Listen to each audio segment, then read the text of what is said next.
Assalamualaikum warahmatullahi wabarakatuh.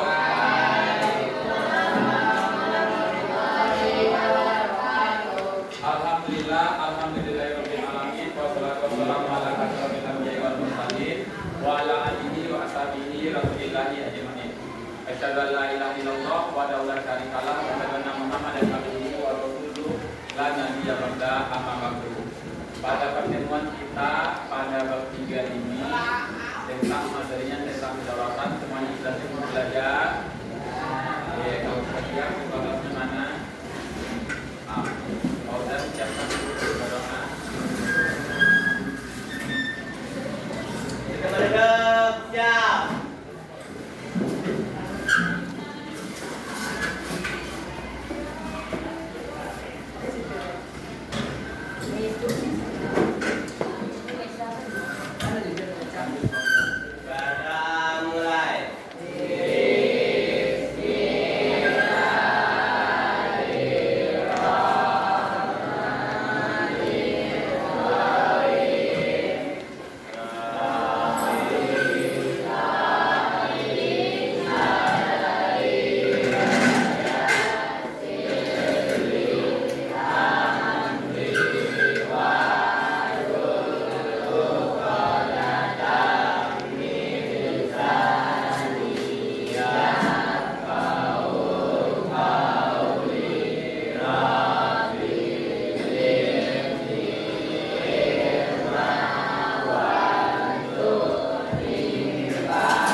Pada pertemuan ini kita masuk kepada bab 3 tentang materinya adalah kedaulatan.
kamu sudah belajar yang Bapak bawa ke kantor DPRD Provinsi Sumatera Barat itu tentang peraturan perundang-undangan yang berlaku di Indonesia. Nah, peraturan berarti ada sistem pemerintahan. Kalau di sekolah berarti ada kepala sekolah beserta guru dan jajarannya. Kalau di rumah berarti ada ayah, ibu, bapak. Bagaimana pembelajaran kita berkaitan dengan kedaulatan? Kalau di rumah ada orang tua, maksud dari kedaulatan itu yang dipegang oleh ayah kita itu bagaimana? Hah? Gimana? Ayah tugasnya sebagai apa? Mencari nafkah. Yang kedua, mengatur dan melindungi. Kedua, berarti kedaulatan dimiliki oleh ayah tadi, berarti dia mengatur, memelihara. Bagaimana materi kita pengertian tentang kedaulatan itu? Kemarin kita bahas tentang kedaulatan, apa pengertiannya? Kekuasaan yang dipegang oleh pemerintah. Nah, di depan ada gambar peta Indonesia. Ini kalau sistem pemerintahnya siapa yang memegang? Bagus, adalah presiden. Presiden adalah sebagai kepala pemerintahan, berarti dia berdaulat untuk apa? Negara Indonesia. Kalau ini peta Sumatera Barat. Sumatera Barat dipimpin oleh siapa? Bagus, oleh gubernur. Siapa gubernur kita yang sekarang? Bagus, Mandiati. Bagaimana kedaulatan yang dimiliki oleh gubernur atau Bapak Mandiati ini? Apa namanya? Bagus, Perda Provinsi bekerja sama dengan DPRD Provinsi Sumatera Barat. Nah, itulah. Jadi Nana Bapak, hari ini kita masuk pada materi tentang kedaulatan negara kesatuan Republik Indonesia. Sebelum kita lanjut kepada materi selanjutnya, Bapak akan membagi kamu ke dalam beberapa kelompok. Mau dibagi oleh Bapak atau sendiri? Jadi berapa orang satu kelompok? 4. Silakan duduk dan kelompok dia. Silakan bergerak cepat. Nah, Bapak dia bergerak.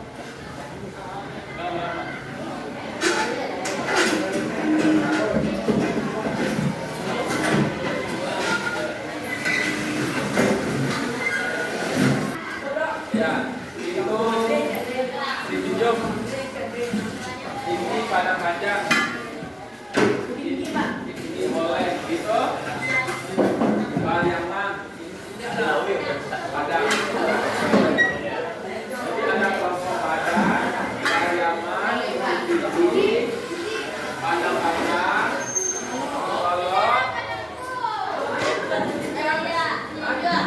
kolot, ada Bapak selain apa? Ada bawa buku paket. Siapa yang bawa? Kita punya buku paket. Ada, silakan keluarkan bukunya. Ini buku paket.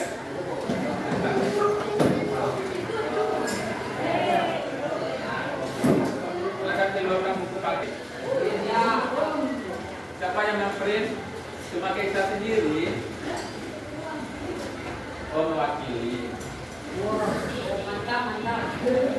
Nah, silakan bagikan yang kerja.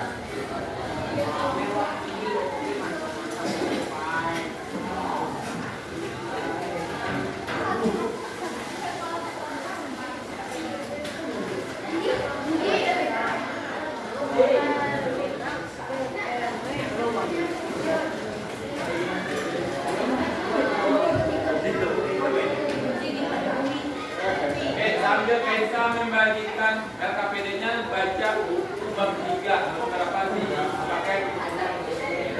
Ya.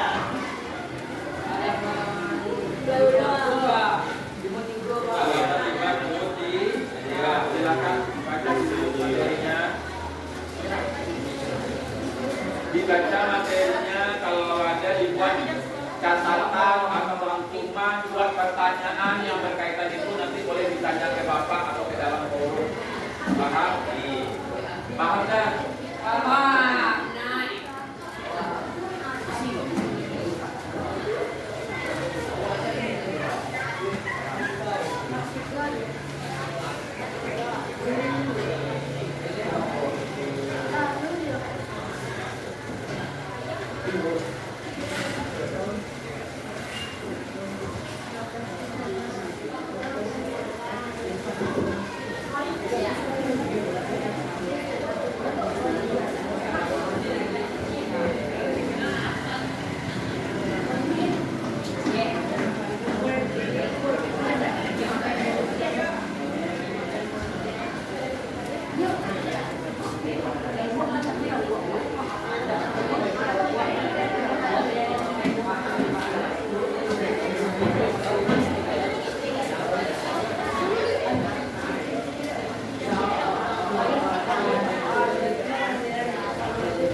Sudah dapat semuanya LKPD-nya?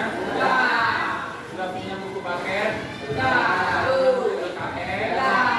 Silakan itu baca sebentar sampai resumenya. Apa dibuat? Resume atau catatan penting atau pertanyaan yang berkaitan dengan materi kita hari ini.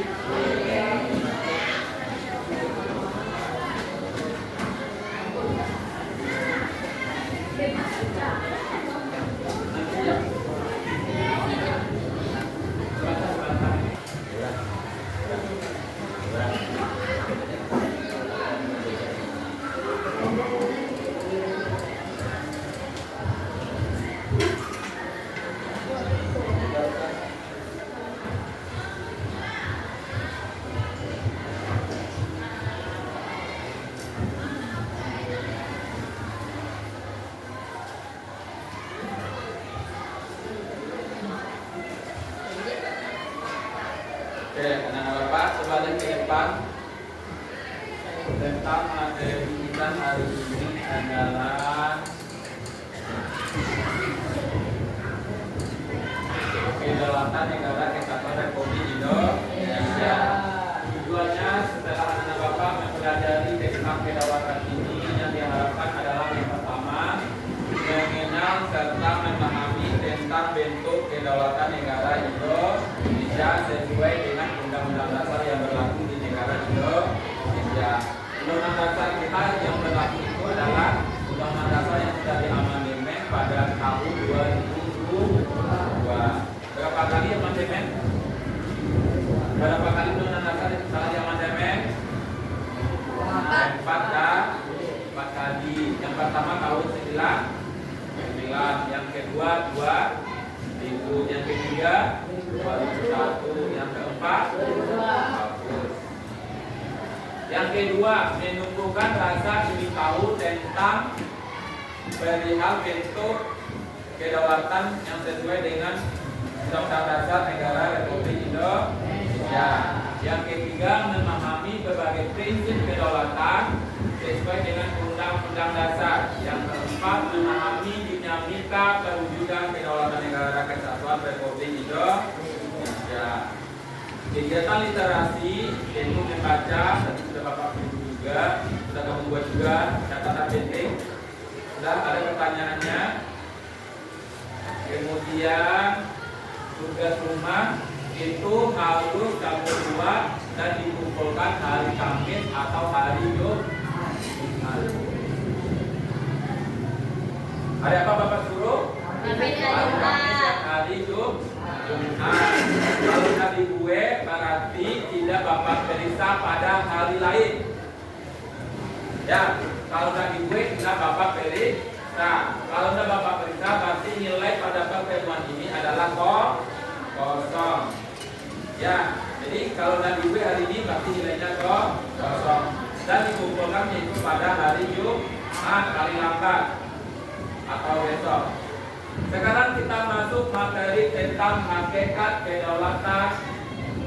Adalah salah satu pakar dari dunia barat. Kalau kita di Indonesia ada tokoh yang familiar itu adalah seperti Soekarno, Supomo, dan Muhammad Yamin, salah satu tokoh pendiri negara Indonesia atau Bupati Mader, pendiri negara.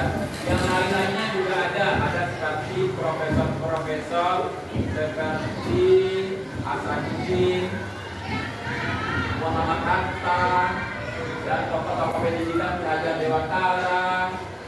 Kalau di negara barat, seperti Budin mengatakan bahwa kedaulatan adalah kekuasaan tertinggi untuk menentukan hukum dalam suatu negara. Kalau kita hukum kita yang berlaku itu apa? Hukum dasar Undang-Undang Dasar 1945. Landasannya adalah Pancasila dengan 5 dasar negara Indonesia. Oke, apa lanjutnya? Negara memiliki kekuasaan tertinggi untuk memaksa semua penduduknya agar menaati undang-undang serta peraturan dalam. Jadi kedaulatan ini terbagi dua, anak Bapak. Kedaulatan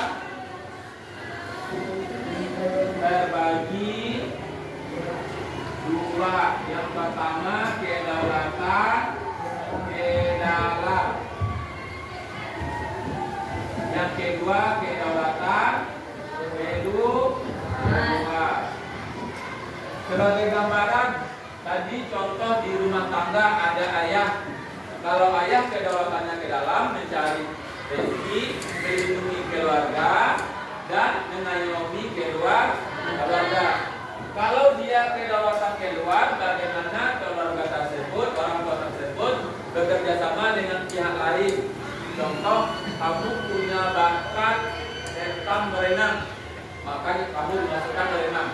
Kamu punya bakat menari, dimasukkan masuk sanggar. Kamu punya bakat silat, dimasukkan tempat perkumpulan silat. Kamu punya bakat dalam bidang jurnalistik. Jurnalistik tahu? Reporter, mencari berita dan keluarga tersebut, sehingga anak-anaknya terarah. Apalagi hobi kamu yang lain? Bola, dimasukkan kamu ke klub bola. Nah, itu contoh kedaulatan keluar dalam keluarga. Kalau di negara Indonesia kedaulatan keluar, contohnya gimana? Bagus, bekerja sama dengan negara-negara lain. Kalau kita negara Indonesia bekerja sama, yang paling mungkin itu adalah negara-negara tetangga atau jiran kita. Seperti jiran kita yang pertama, Malaysia, bagus, yang langsung berbatasan dengan darat atau laut. Yang kedua, bagus, Singapura, berbatasan dengan laut. Yang ketiga, Brunei nggak masuk karena Brunei itu berbatasan dengan Brunei, Malaysia, baru Indonesia. Jalan nggak masuk. Timor Leste bagus yang tetangga. Kalau di rumah kita tetangga. Kalau nggak kita bikin pagar pembatas yang jelas, maka akan terjadi monopoli ke tanah den, ke daerah den, ke sawah den. Jadi seperti itu. Tetapi kalau sudah kita bikin batas dengan tetangga kita, apakah kita bisa itu tanah kita, itu pekarangan kita. No. Maka harus konsisten. Makanya ada undang-undang agraria. Kalau dalam undang-undang itu bagaimana batas kita ini batasnya. Karena negara Indonesia itu ada sejarah batasnya teritorial, zona ekonomi eksklusif, dan ekstra teritorial. Itu kedaulatan kedua. Dalam bidang pendidikan juga kamu berbakat, maka mungkin pemerintahan Malaysia, kerajaan Malaysia memberikan beasiswa kepada generasi Indonesia, pelajar Indonesia untuk mendapatkan pendidikan di sana. Atau istilahnya itu sekarang adalah studi tiru. Artinya ilmu pengetahuan yang punya di negara itu kamu tiru, nanti kamu praktekkan lagi ke negara kamu. Atau yang lagi sekarang itu Indonesia bekerja sama dengan Amerika, dengan Kanada, dengan New Zealand. Kalau dengan New Zealand itu tentang pendidikan, kita itu sudah mulai mengarah dengan pendidikan New Zealand. Atau tentang pengelolaan sampah, atau sawit. Dulu kita ekspor, sekarang kita bikin dengan minyak B50 namanya. Bagaimana supaya ekonomi dari negara Indonesia itu bagus, kedaulatan Indonesia itu semakin bagus. Itu kalau bekerja sama dalam bidang pendidikan. Kalau bidang industri juga seperti itu. Atau dalam bidang perdagangan, kita sekarang adalah negara nomor 1 penghasil apa? Yang listrik baterai, mobil menggunakan energi baterai, apa namanya? Tapi dong, alat untuk menjalankan mobil itu biasanya kita menggunakan bahan bakar. Itu kenapa terlambat sini? Sini dulu. Kenapa terlambat? Kalau dapat angkat dulu. Nah, yaitu Indonesia adalah salah satu negara produsen dalam menciptakan baterai sekarang. Yang berasal bahan impor, bahan mentahnya adalah dari Papua. Dari Papua. Ada namanya di situ PT Newmont ya. Yang dulu dikuasai oleh Amerika, sekarang sahamnya sudah 51%, itu dikuasai oleh Indonesia. Maka sekarang PT Freeport di Indonesia. Dulu kan Amerika yang menguasai itu. Sekarang 51% sahamnya sudah dikuasai oleh Indonesia. Makanya sekarang Indonesia itu berdaulat menciptakan bahan mentah itu diolah di negara kita, diciptakan produk sehingga nanti diciptakan ekonomi. Kalau dulu kita jatuh oleh negara lain, sekarang enggak. Itu contoh dari kedaulatan ke dalam. Jadi kedaulatan pembukaan undang-undang dasar, bukan undang-undang dasar ya. Pembukaan undang-undang dasar, bedakan undang-undang dasar dengan pembukaan. Kalau pembukaan dia apa yang kamu hafal di pembukaan. Tapi kalau undang-undang dasar dia aturan-aturan yang berlaku di negara Indonesia yang dibukukan. Kalau kita agama Islam ada namanya kitab suci Al-Qur'an. Kalau di negara Indonesia ini namanya undang-undang dasar, petunjuk arah dalam menentukan pendidikan. Berbeda kan antara pembukaan sama undang-undang dasar? Berbeda, kalau ini pembukaan, kalau ini undang-undang dasar. Paham?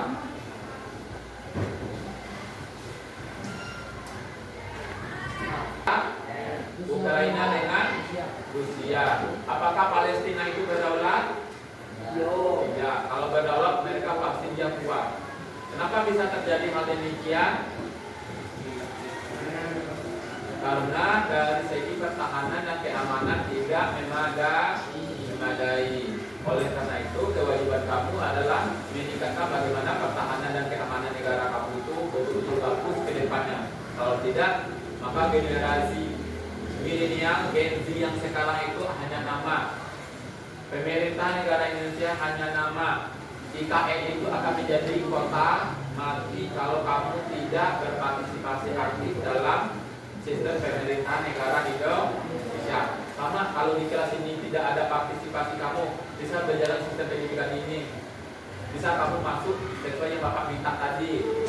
Enggak, kalau kamu berpartisipasi, maka terjadilah hal demikian. Walaupun sekarang bukan jam dan pelajaran dalam undang-undang dasar antara lain sebagai berikut: ikut serta perdamaian dunia.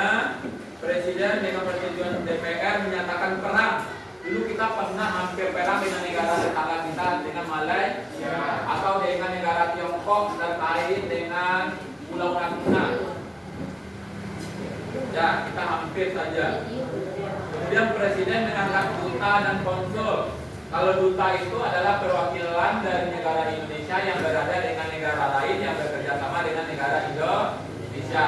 Tapi kalau konsul ini yang membantu dari duta ini, kalau di Malaysia ada namanya Duta Besar Republik Indonesia yang berpusat di ibu kota negara Malaysia yaitu Kuala Lumpur. Sedangkan konsul berada di negara-negara bagiannya, seperti Sarawak ada konsulnya, Kota Kinabalu ada KJMJK.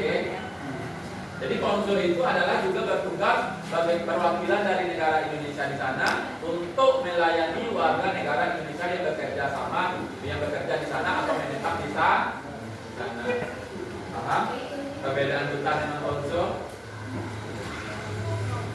Ada yang bercita-cita menjadi duta besar. Contohnya ada imigrasi, ada bea cukai, ada balai observasi. Kamu bisa berpartisipasi di dalamnya. Makanya rajin-rajin sekolah. Oke, kedaulatan memiliki 4 sifat. Kedaulatan memiliki 4 sifat pokok. Yang pertama, asli, permanen, tunggal, tidak terbatas. Kita bahas satu-satu. Yang pertama, asli. Asli itu adalah betul-betul kedaulatan itu real buatan Indonesia yang berakal, yang munculnya dari kebudayaan negara Indonesia. Itu yang asli, original, tidak duplikat, tidak copy paste. Permanen, berlaku dari negara Indonesia itu ada sampai negara itu bubar. Apakah kita mengharapkan negara Indonesia bubar? Nah, kita mengharapkan negara Indonesia itu dari tanggal 17 Agustus 1945 sampai selanjutnya tetap ada. Karena negara kita itu berdirinya pada tanggal 17 Agustus 1945 sampai sekarang, dan berharap sampai kapanpun tetap ada. Bahkan harus menjadi pelopor dan penggerak sekaligus nomor 1 di dunia. Itu cita-cita dari demokrasi kita atau undang-undang kita. Apalagi program Prabowo sekarang adalah buat sejahtera pangan. Dengan titik beratnya adalah memberi makan gratis untuk warga negara Indonesia yang di dalam pendidikan, baik itu SD, SMP, dan SMA atau SMK sederajat. Dalam rangka apa? Biar generasi negara Indonesia ini pintar dia. Karena konsumsi yang dilakukan oleh warga negara atau sama pelajar itu tidak sehat. Baik itu minumannya, makanya seratnya nggak ada, gizinya nggak ada, vitaminnya nggak ada. Contohnya gorengan, itu gizinya nihil. Makanannya tadi mie remes, apa namanya tuh semuanya. Hanya dengan 3.000 itu bukan gizi, tapi itu adalah bakal penyakit bagi kamu. Kayak mie itu nggak sehat. Udah minyak nggak sehat, dikasih cabai lagi, dikasih minyak lagi. Udah kerjanya seperti ini, kamu tidak makan yang sehat. Maka terobosan dari Prabowo biar generasi kedepannya itu tidak stunting, maka perlu perbaikan gizi.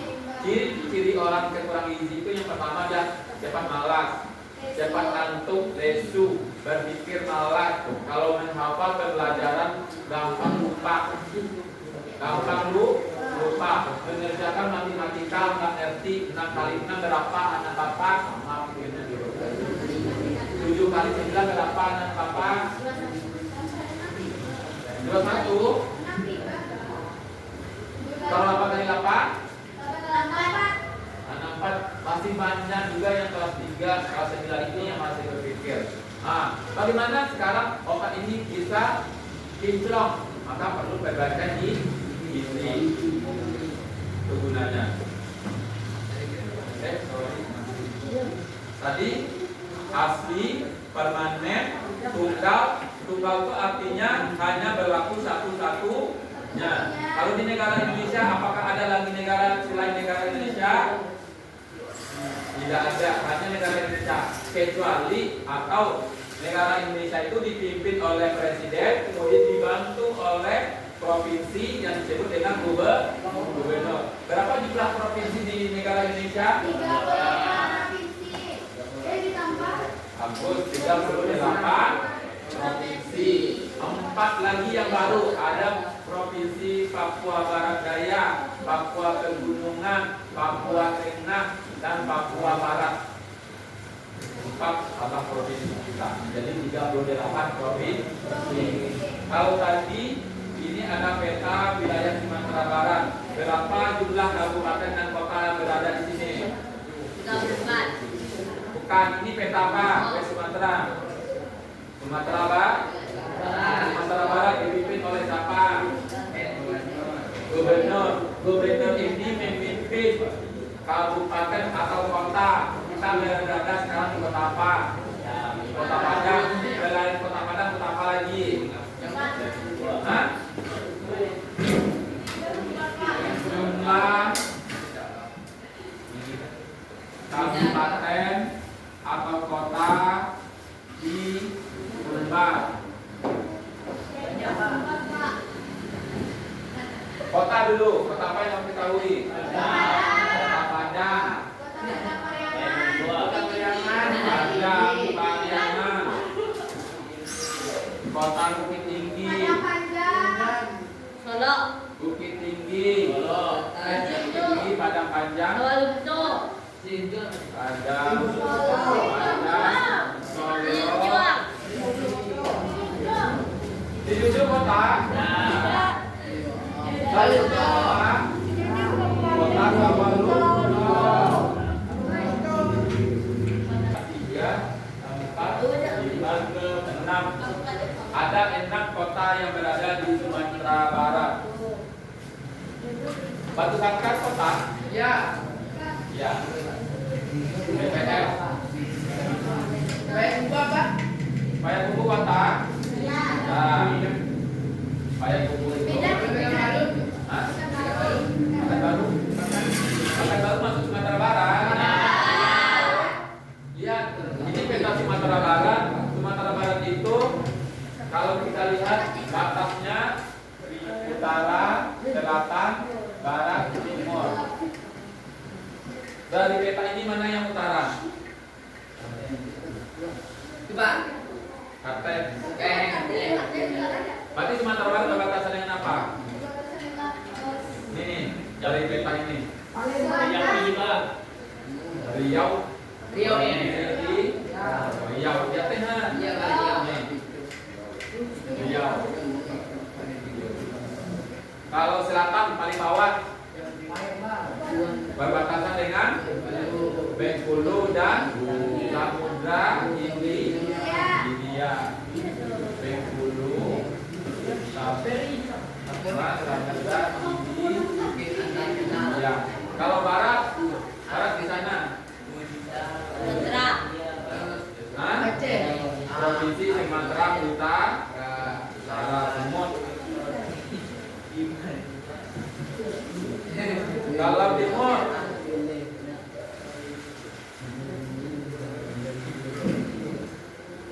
sebelah mana timur? Berbatasan dengan Jambi.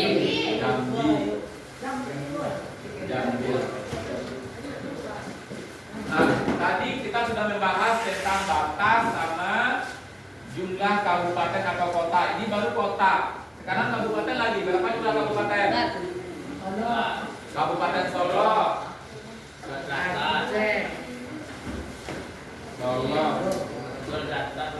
Sulsel, Selatan. Pesisir. Meninjau masuk.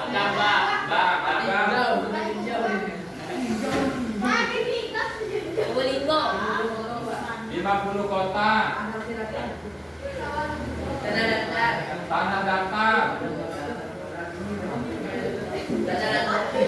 Apa lagi?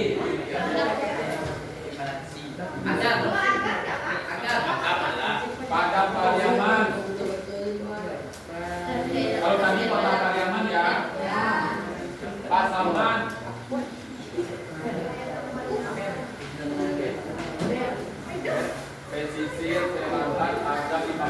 Sawah lunto dijunjung.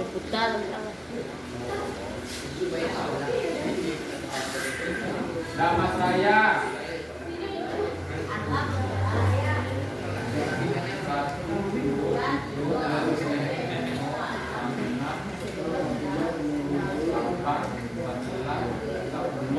Kok barang kok tadi?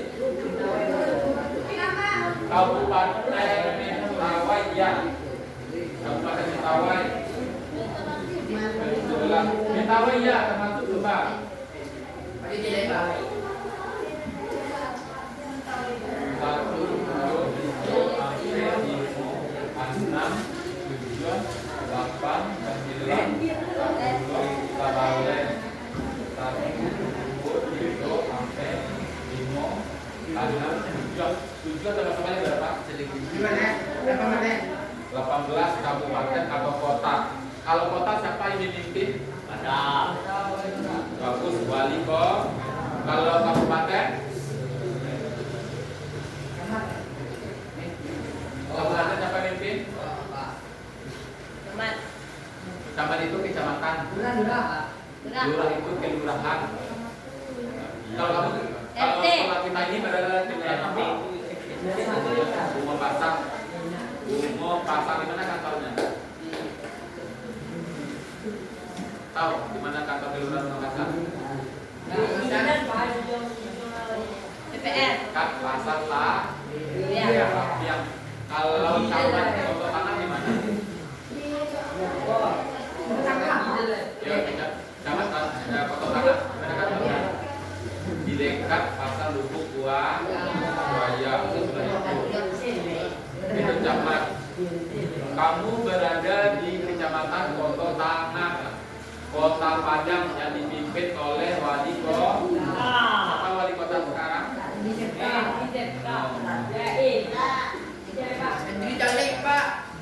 Siapa yang tahu wali kota kita? PJ itu penanggung jawab atau pembantu karena wali kota kita vakum karena masa jabatannya sudah habis, tapi kita belum memilih, maka namanya disebut PJ. PJ wali kota. Andre Agama. Tadi kota dipimpin oleh wali kota, kabupaten dipimpin oleh bupati. Jumlah yang ada di sini lebih kurang 18. Jadi 8 daerah bagian ini dipimpin seorang gubernur. Itu baru provinsi Sumatera Barat. Belum lagi masuk ini namanya Indonesia. Provinsi aja 38 provinsi. Bayangkan jumlah kabupaten atau kota. Begitu luasnya negara Indonesia yang terbentang dari Sabang sampai Merauke, dari utara sampai selatan. Berapa letak? 6 derajat lintang utara sampai 11 derajat lintang selatan. 95 derajat ujung timur sampai 120. Satu atau 141? 141 derajat ujung timur. Nah, begitu luas. Yang terdiri dari 38 provinsi yang berjumlah pulaunya lebih kurang 17.003. Wow. 17.000 pulau yang ada di Indonesia dengan 5 pulau besar. Yang pertama pulau Sumatera. Bagus. Kita berada di pulau apa? Pulau Sumatera. Yang kedua pulau Jawa. Yang ketiga pulau Kalimantan. Yang sekarang tempat ibu kota negara Indonesia. Yang keempat pulau Sulawesi. Yang kelima pulau Papua tadi. Itu 5 baru pulau yang besar. Masih banyak lagi ribuan. 17.000 pulau. Terdiri dari budaya, suku, agama, ras. Agama berapa di Indonesia? 6. Bahasa?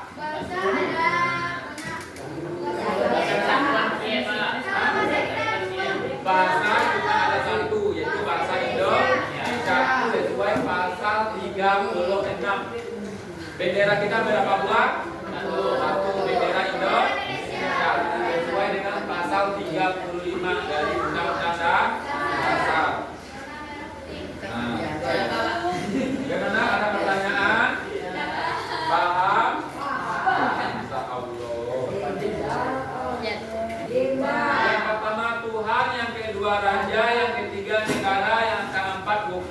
Yang kelima rakyat. Teori kedaulatan Tuhan adalah segala aturan yang berlaku di negara Indonesia ini berasal dari ajaran agama. Adakah negara yang menang itu? Ada, contohnya negara Arab Saudi. Di negara Indonesia juga ada. Namanya daerah istimewa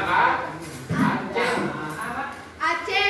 Daerah istimewa Aceh. Jadi Aceh itu diberi daerah istimewa yang memberlakukan aturan-aturan syariat Islam. Itu contoh dari teori kedaulatan Tuhan. Sekarang teori kedaulatan raja. Segala aturan pemerintahan diatur oleh seorang raja. Ada juga kan di negara dunia ini, ada mana ini? Kerajaan. Ada seperti Brunei, bagus. Arab, Inggris, Arab juga ada.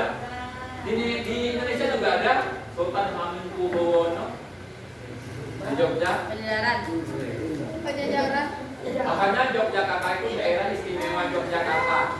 Daerah istimewa itu bisa peraturan, bisa pemerintahan, bisa juga kayak Jakarta, daerah istimewa Jakarta karena ada Betawi di sana. Kampung Betawi. Fauzan dari mana Fauzan? Selanjutnya teori kedaulatan negara. Jadi negara yang memegang penting segala sesuatu di sana, seperti negara lain seperti yang bukan negara kerajaan, bukan negara parlementer, bukan juga negara serikat. Contohnya negara korut. Kemudian teori kedaulatan hukum. Memang hukum nomor satu di sana. Segala sesuatu itu diatur oleh hukum. Kayak kita pergi ke Singapura, buang sampah sedikit aja itu denda. Tergantung bisa 2.500 kalau buang sampah sedikit saja. Kalau Kamu akan tergantung besar sampah, ada Pak. permen itu kamu buang ke apa? Tidak ke tempatnya kamu didenda. Makanya negara Singapura itu negara bersih. Makanya di segala sesuatu diatur oleh hukum. Teori kedaulatan rakyat. Segala sesuatu itu diberlakukan atau namanya adalah government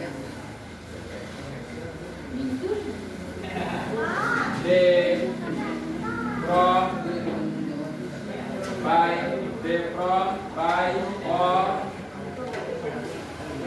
people. Government from people by the people for the people. Artinya pemerintahan itu dari rakyat oleh rakyat untuk rakyat. Government from the people by the people for the people. Pemerintahan dari rakyat oleh rakyat untuk rakyat. Seperti negara Indonesia. Segala sesuatu itu rakyat dan menentukan. Contohnya kemarin tahun 98 masih ingat anak bapak awal bermulanya reformasi di negara Indonesia, demo besar-besaran dari Palu menjadi reformasi atas Tuhan.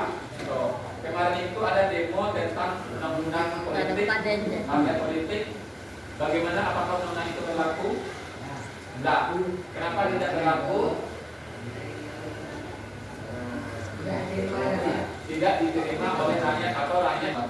Jadi yang berkuasa itu adalah rakyat.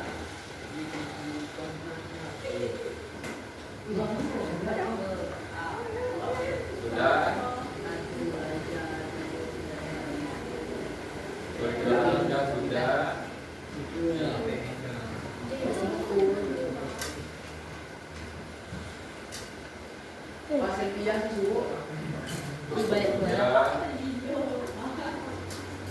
Kedaulatan rakyat sudah. Contohnya partisipasi warga negara Indonesia di dalam pemilu. Apa azas pemilu negara Indonesia?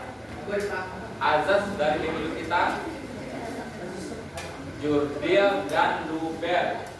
Azas itu sama dengan konsep dasarnya, ciri-cirinya. Bapak ulang lagi, konsep kita adalah Jurdil dan Luber. Jangan lupa, Jurdil ini adalah umum, bebas, rahasia.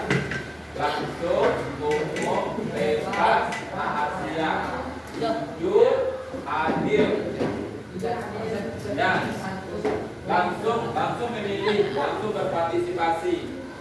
kalau ujian jangan lupa ya. Kalau Bapak tanya, apa konsep dan Luber? Kalau dulu kalau kemarin Bapak untuk menghafal Undang-Undang Dasar 35 41 ini alinea pertama, alinea kedua, alinea ketiga, dan alinea keempat. Untuk menghafal trik supaya ujian dapat. Jangan lupa, Bapak bilang 3, 5, 4, 1, 2. Ini adalah butir Pancasila. Sila ketiga, kelima, keempat, pertama, dan kedua. Ya, ini alinea pertama, alinea kedua, alinea ketiga, dan alinea keempat. Paham? Paham. Semoga paham. Nah, itulah materi kita hari ini. Ada pertanyaan? Ada question of student? Ada pertanyaan? Tidak ada. Kalau tidak ada, Isi. materi kita itu. Isi. Kamu amati ada nggak pertanyaan? Kalau ada silakan bertanya. Bapak kasih waktunya 10 menit atau 10 menit. Silakan. Lihat bukunya, materinya. Kalau tidak, kita lanjutkan. Silakan dibaca dulu 10 menit. Abang kiri dari lahir. Juga belum pala. Ya.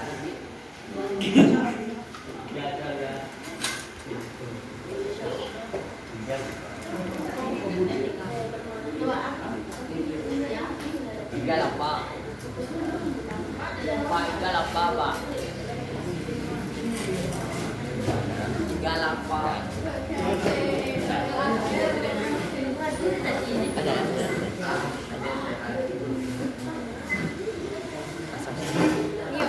Zoom lah pakai jazz lah.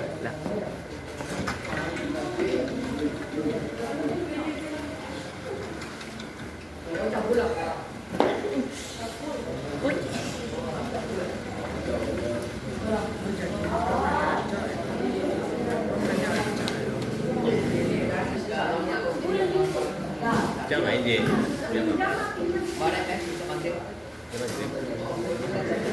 Kita mulai dari pembelajarannya jam berapa?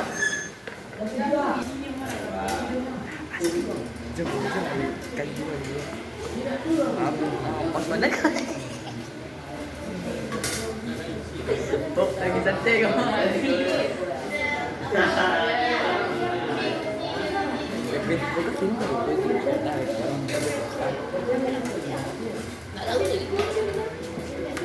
Baterai lempar kan.